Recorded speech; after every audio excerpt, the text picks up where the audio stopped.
All right, y'all, welcome to the Scott Horton Show. I'm the director of the Libertarian Institute, editorial director of antiwar.com, author of the book Fool's Errand, Time to End the War in Afghanistan, and the brand new Enough Already, Time to End the War on Terrorism. And I've recorded more than 5,500 interviews since 2003, almost all on foreign policy, and all available for you at scotthorton.org. You can sign up for the podcast feed there, and the full interview archive is also available at youtube.com/Scott Horton Show. All right, you guys, on the line, I've got Ted Galen Carpenter, new senior fellow at the Libertarian Institute. Welcome to the show. How you doing, Ted? Well, thank you very much, Scott. It's a pleasure to be affiliated with the Libertarian Institute. It's a new home, and I hope it'll be one that is very productive for both of us. I'm sure it will be. And, you know, we publish books, too, and I know you like writing them, so mark your calendar. All right, and speaking of books, your latest is Unreliable Watchdog, the News Media, and U.S. Foreign Policy. And this is really something else here. How long have you been working on this thing? I've been working on that book about a little over 2.5 years. Yeah, that's really great. It's has a lot of evidence about how the news media have absolutely failed to provide its proper role with respect to the American people and alerting them to misconduct and incompetence in U.S. foreign policy. You know, I've noticed this ever since I was a kid, that the newsman is always on the cop side, no matter what it is, or whatever the mayor says, or whatever. If you have a problem, even, you know, here in Austin, 7 on your side. But their job really is explaining why you just need to sit there and take it, because that's the way it is. And it's always been like that, and it comes to the wars, too. I mean, remember, they called it the Rummy Show. When Donald Rumsfeld would get up there and go, I don't have to prove that Saddam's friends with Osama, and give some riddle about you know what you know and you don't know what you don't know yet. And that's good enough for everybody. They loved it. But so, I don't know. I was born against these guys, no matter what. How come the journalistic field is full of people and institutions that are so biased toward the state? I mean, they get some scoops here and there, of course, but it's almost always still from the government's point of view, you know? Well, two things really struck me as I was researching this book. One was just how little daylight there was on issue after issue after issue between government accounts of foreign conflicts and U.S. involvement in them, and what purported to be news accounts.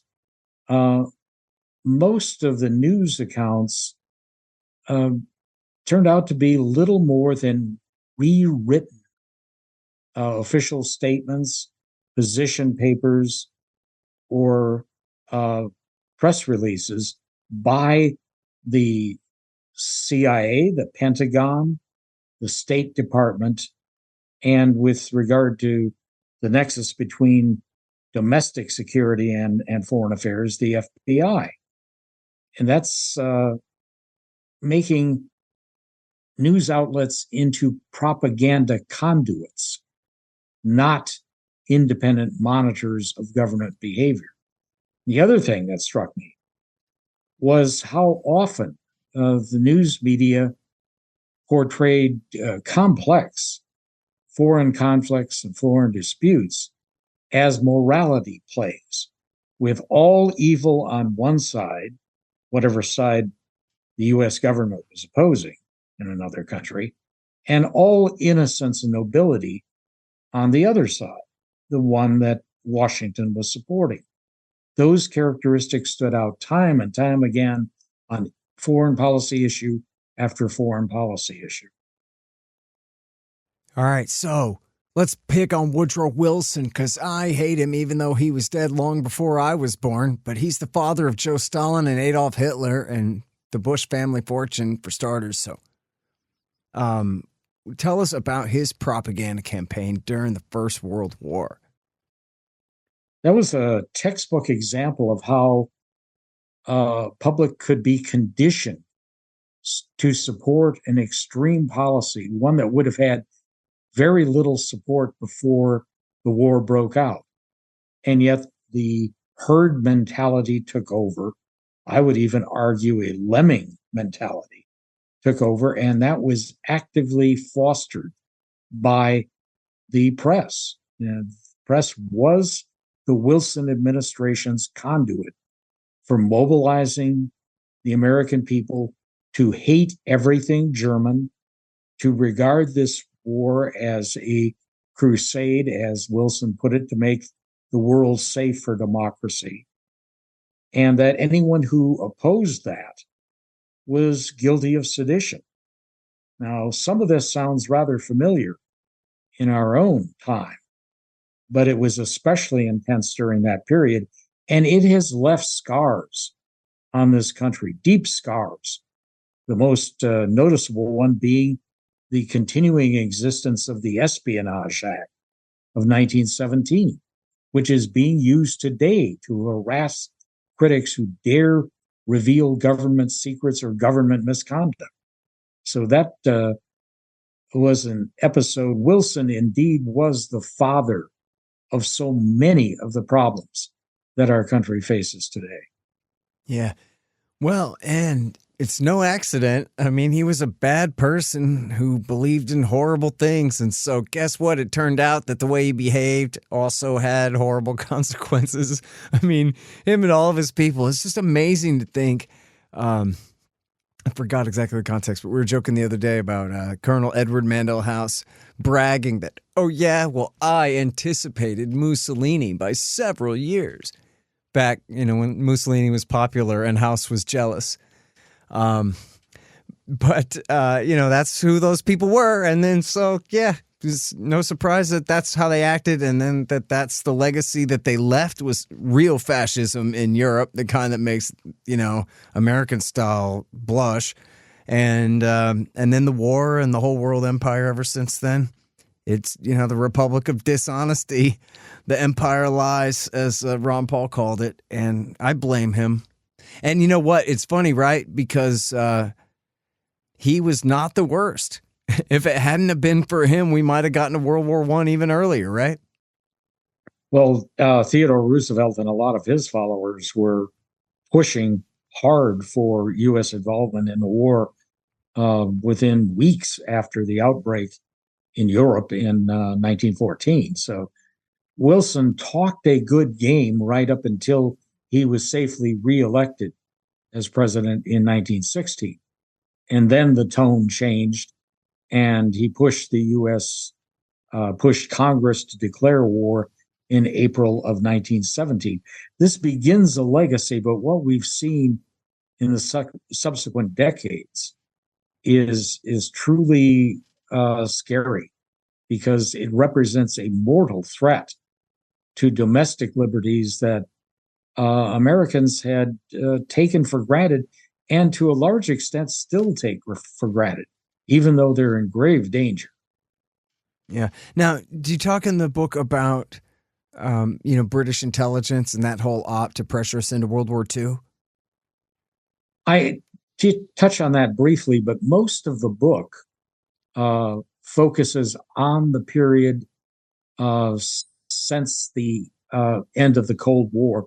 The reason being, I had a previous book that I published in the late 1990s called The Captive Press, which dealt with a lot of the issues from the Spanish-American War through the end of the Cold War and the start of the Persian Gulf War.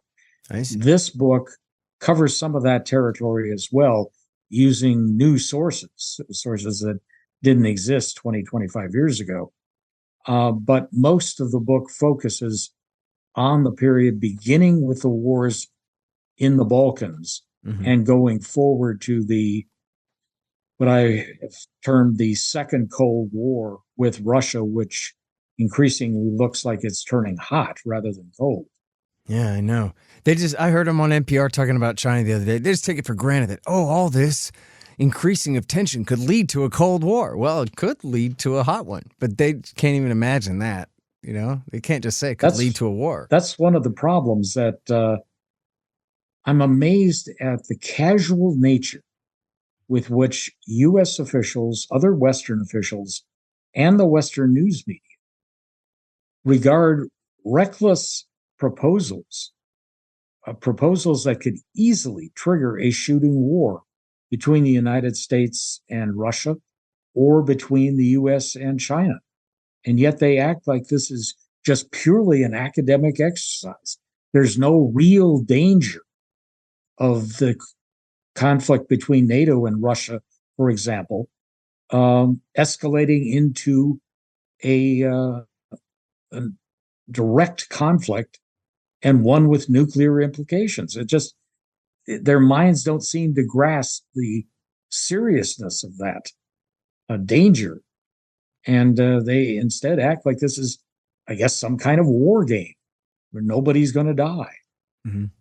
All right. Now, so before we get to the Balkans, because I really want to hear all about that, and this is definitely on my list because, of course, I'm writing a book about all this Cold War stuff right now. The new Cold War that could turn hot with Russia, that is not China. Thank God I don't know nearly enough about China to try to write a book about that. But on Vietnam, I wonder if we can talk about that a little bit, because I was raised to believe that, man, you would not believe the level of lies. Never mind, you wouldn't believe the lies, but you wouldn't believe how bad they lied all day, every day. And I guess kind of the iconic image, as it was explained to me, was a report that's not necessarily live, but on tape from earlier today, you know, where a guy is saying, yeah, we lost 400 guys today, and they're stacking their bodies like cordwood in the background. And they go, yeah, I mean, they killed a lot of the other guys too, I guess, but boy, did our guys get their ass handed to them. Back to you in Washington there, Jeb, you know? And then they would say, and now live to the Pentagon briefing. And he would go, man, we whooped their ass today. We lost 3 guys and 4 wounded, but boy, we killed thousands of them. But meanwhile, everybody could see, like, you know, over their TV dinner, they could, no, we just saw a pile of bodies of American GIs, dude. You can't. And then it was like that. I was told it was like that every day. That the kind of lies that they tell us about Iraq or Russia or Palestine or whatever are just nothing compared to the degree of dishonesty, which I guess is what provoked such a reaction. Also, all the dead bodies, right? The 60,000 dead Americans, you know, coming home in body bags too. But part of it too was just the contempt that was displayed for the American people, that you're just going to believe us because we say so, no matter how outrageous the propaganda is. And I guess, you know, and maybe journalism got a little better for a while after that as kind of backlash, or maybe that's a mythology, or any of those points relevant to you, sir?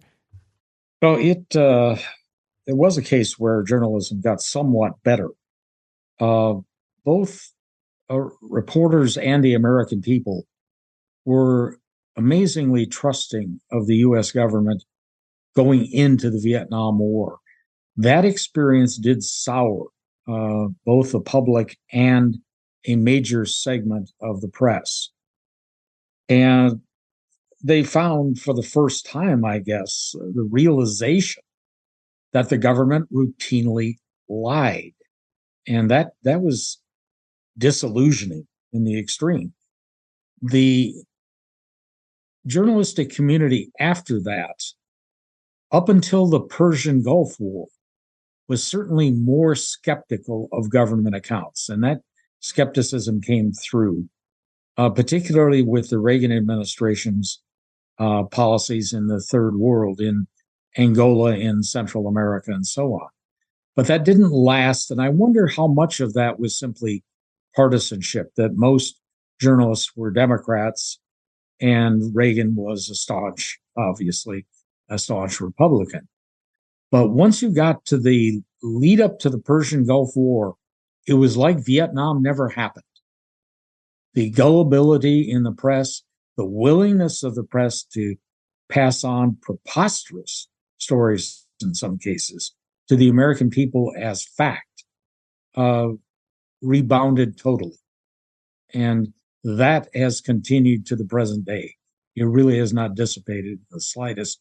despite the bruising experience in Iraq, where even some key journalists had to admit they had been dupes and served the interests of George W. Bush's administration and the Iraqi National Congress. This was the exile group that was desperately trying to get the United States into a war with Saddam Hussein.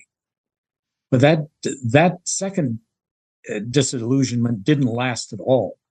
Within a matter of a couple of years, it was gone entirely, as we saw when the U.S. intervened in Libya, in Syria, and now that we're seeing the confrontation with Russia and the meddling in the Russia-Ukraine. Yeah. Sorry, hang on just 1 second. Hey, y'all, Scott Horton here for Tennessee Hot Sauce Company. Man, this stuff is so good. They got all different flavors. Garlic habanero, honey habanero, pineapple habanero, poblano jalapeno, and the blood orange ghost. They're all so good, I swear. And for a limited time, Tennessee Hot Sauce Company is featuring official Scott Horton Hotter Than the Sun thermonuclear hot sauce. It's full of Carolina Reapers, scorpion peppers, Dr. Pepper, hydrogen isotopes, and all kinds of things that'll burn your tongue clean off. Seriously, it's really good. Get yourself a hot sauce subscription. Spend $40 or more and use promo code SCOTT to get a free bottle of Hotter Than the Sun hot sauce. That's tnhotsaucecode.com. Hey, y'all got to check out these awesome busts of our hero, the great Ron Paul. They're made by the renowned sculptor Rick Casali. They're 13 inches tall, hand-painted bronze resin based on Casali's brilliant original. Y'all may have seen mine in the background on my bookshelf in some recent interviews. The thing is unbelievable. Check out this incredible piece of art at rickcasali.com/Ron Paul, and you'll see what I mean. Use promo code Horton and you'll save $25, and this show will get a little kickback too. That's rickcasali.com/Ron Paul. Casali is Casali. rickcasali.com/Ron Paul. And there's free shipping too. Well, let's go back to Iraq War I there for a second, because that was such a huge one. And I was interested in that. I was in 9th grade, and I wasn't a Republican, so it wasn't that I believed in Bush, but I did like fighter jets and explosions and stuff. So I supported the war. And I can't say I really bought into like, oh, we have to go save the Kuwaiti people and stuff. I don't remember thinking that. But I did pay very close attention to what was happening at the time. And so I have very vivid memories of the media coverage. And it was something where, James Webb wrote in his book, the former Secretary of the Navy and Senator, said that, a lot of people who had opposed Vietnam were looking for a war to support. And a lot of people who had supported Vietnam were looking for a war to win. And so this is one where we could all get together. In fact, I found the quote where Brent Scowcroft says, one of the major reasons we did this was to beat the Vietnam syndrome, to get the American people back together, united behind a foreign war, and to set the precedent that this is who we are and this is what we do. And you people will come along with it. And it worked. It worked so well. Yellow ribbons around every tree, even way out in the countryside. You know what I mean? And in downtown too, everywhere. And all the brand new country songs that were produced and put on the radio just to support the war and all this stuff. I mean, they really did it up, didn't they? Well, it was a patriotic boom, and avidly encouraged by George H.W. Bush's administration, and news media that was at least as enthusiastic about this conflict as the U.S. government was. Mm-hmm. I bring up myself as a surprisingly easy victory.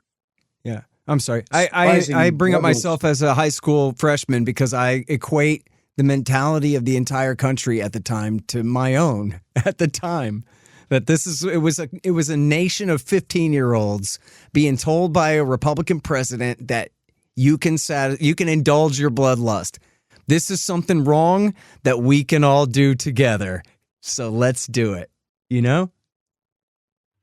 And the fact that the war did not turn out to be nearly as bloody for the American side as was predicted by almost all observers. made that seem like just a tremendous success. So if we can do that to Saddam Hussein and kick his forces out of Kuwait, and the main debate over that time was whether we should have pushed on to Baghdad and overthrown Saddam. The people who were saying this is a bad idea, this is going to entangle us in difficult Middle East affairs for generations, those voices were absolutely suppressed. They got no traction whatsoever. But that set the precedent that, hey, we, the United States, can intervene anywhere, anytime, and secure an easy victory. And that led in turn to the interventions in the Balkans, and then, of course, in Iraq, Libya, Syria, and what we're seeing today with regard to Ukraine. All right, we'll talk a little bit about the Balkans, because the breakup of Yugoslavia, it's obviously very difficult and a lot of difficult names to memorize and these kinds of things. And the CNN morality tale at the time was the Serbs are the Nazis and they're trying to genocide all of their former co-statists there in the former Yugoslavia. And so America and our allies have to help all of their poor innocent victims. Does that sound about right to you? Unfortunately, that is a very accurate description of both the official U.S. policy of the Clinton administration and the news coverage. And it's exactly right. The Serbs were demonized. They were the latest incarnation of Nazis, and the Bosnian Muslims and the Muslim Kosovars with regard to Kosovo, they were absolutely innocent victims. They were democratic freedom fighters trying to resist brutal Serbian aggression. And it was that simplistic. That's the way it was portrayed to the American people. Yeah. And now, I want to skip ahead to, because, well, I don't know, we can talk about Iraq War II a bit more if you want, but the other one that's really interesting to me from this era is Syria, where you had these just complete and total frauds like Michael Weiss of the Daily Beast and all these supposed experts who really rallied the press, the rest of the press, and the American public to some degree around backing Al-Qaeda against a guy in a three-piece suit. And then they said that we were the bad guy. We were crazy for criticizing their policy that led directly to the rise of the Islamic State. And it wasn't even a covert op. It was right there in front of everybody, like the slowest motion, craziest train wreck you could imagine. It's unbelievable.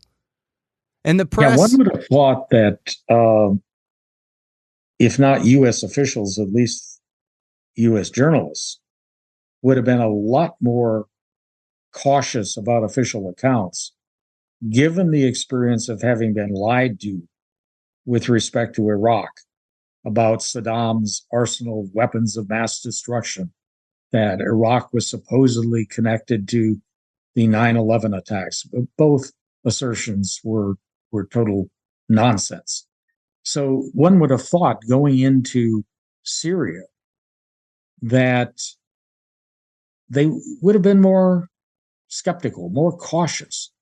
Instead, they were, for the most part, willing channels of the Obama administration's propaganda that we were supporting democratic freedom fighters in Syria against the brutal Bashar al-Assad. In fact, the opposition, for the most part, consisted of Sunni extremists, in some cases, really radical types, including the Nusra Front, which was al-Qaeda's affiliate in Syria. Most members of the news media covered that up entirely, did not let the American people know that, and again, vilified anyone who pointed out that reality. Instead, they maintained the fiction circulated by the Obama administration. And that's when journalists become nothing more than cheap propagandists. And that's what happened with the Syrian war. Yeah. And, as bad as Iraq War II was, it wasn't meant by the people who started the war in America to benefit Iran and Al-Qaeda. That's just because they were really bad at being imperialists and starting aggressive wars and stuff. But deliberately taking the side of Al-Qaeda and in broad daylight and getting away with it, dominating the narrative in such a powerful way. Is it just that the military-industrial complex advertises on the major channels and it just comes down to simple stuff like that, Ted? Or I got to tell you, when I was a kid and they said, oh, no, there's no John Doe 2. You don't need to worry about that. Or even, before that. Oh, the Branch Davidians, they killed themselves. You don't need to know what was going on at the back of the house. And every newspaperman in America agreed. I thought, well, it must be a weird secret society type based conspiracy of control that I can't see, because how do you get every newspaper editor in America, every major TV news producer in America to just pretend to believe that? That couldn't possibly be true. And we see it on things like this too. Back in the al-Nusra front, it's not like you and me are the weird ones on this. They are, but they dominate somehow. And so what's the secret? It's not the secret conspiracy. Is it just the money? The money is part of it, but I think there is something a bit deeper and more worrisome. And that is the herd mentality, the presence of groupthink with a vengeance. Most of the journalists have similar backgrounds. They have similar educational experiences. They view the world in much the same way. And unfortunately, it is a really distorted way. It is one that is incredibly dangerous for both the safety and the liberties of the American people. But we've seen that on issue after issue after issue. It's not like they're holding a secret meeting every Thursday morning at 10 o'clock and deciding what the party line is going to be for news accounts for the coming week. It's that they view the world in fundamentally similar ways. So they react to developments in the same way. One can call that brainwashing. It may be an accurate term in this case. Mm-hmm. And add to that the economic clout of the military-industrial complex and the career incentives. If you want to get ahead as a journalist and get a post at a major news outlet, being an iconoclast is not the way to go. You simply parrot the party line, whatever it may be at the moment, and you will see your career advance. Contradict official accounts, contradict the dominant narrative, and you will find your career sliding backwards and that you will be increasingly marginalized. We have seen that again and again and again with journalists who were once pretty prominent and now are very obscure. Yep. And meanwhile, Jeffrey Goldberg, the guy that said Saddam and Osama were working together against us, he's the editor of The Atlantic. And TV news is full of all guys who were all wrong on all of these things all along. And that's how they keep their job. And it's not in spite, they don't have their job in spite of that fact. It's because of that fact, quite obviously. All right, and I'm sorry we're out of time, but thanks very much to you, Ted Carpenter, new senior fellow at the Libertarian Institute. The book is called Unreliable Watchdog, The News, Media, and U.S. Foreign Policy. Really appreciate it. Thanks, Scott. The Scott Horton Show, Anti-War Radio, can be heard on KPFK 90.7 FM in LA, APSradio.com, antiwar.com, scotthorton.org, and libertarianinstitute.org.